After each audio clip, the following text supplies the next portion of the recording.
आज हम लोगों को मैथ में चैप्टर 3 फैक्टर्स एंड मल्टीप्लाइज यही पढ़ना है। फैक्टर्स में आप लोगों को पढ़ना है understand test of divisibility for 4, 6, 7, 8 and 11। इसका मतलब है कि हम लोग किसी भी नंबर को 4 से 7 से 6 से 8 से 11 से कैसे बिना लॉन्ग मेथड के हम लोग पता कर सकते हैं कि उसको कैसे हम लोग डिवाइड कर लेंगे बिना लॉन्ग मेथड के। ठीक है, जैसे फर्स्ट है डिविजिबिलिटी टेस्ट फॉर 4 से कौन सा नंबर डिवाइड होगा उसका रूल होता है इफ द नंबर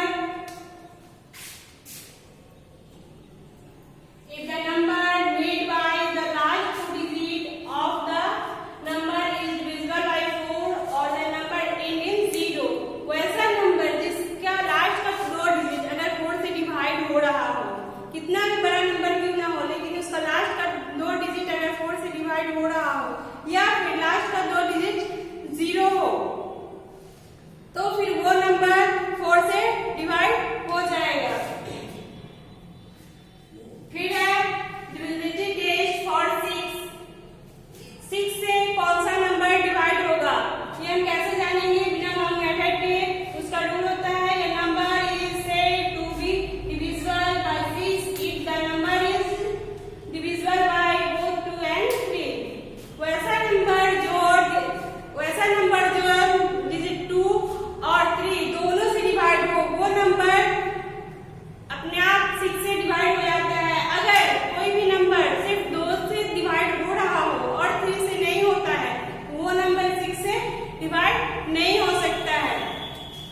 फिर आप लोगों को पढ़ना है डिविजिबिलिटी टेस्ट फॉर 7 से कौन सा नंबर डिवाइड होता है। ठीक है, if the last digit of number is double and subtract from the remaining number, that is number without the last digit, and the answer is 0 divisible by 7, then the number is divisible by 7।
इसको देखिए